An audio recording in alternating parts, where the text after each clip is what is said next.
از راه میراهم توه که حالا بیقرارم توه که چشم انتظارم توه که نفرین به قلب توه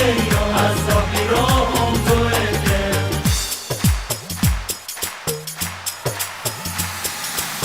روزی که با تو بودم روز خوش زندگی، روزای رفته همراه با افسردگی، به قلب خستم انگار عاشق بودن گناهه، یه روز و روزگاری روام از این زندگی. حالا بیقرارم توه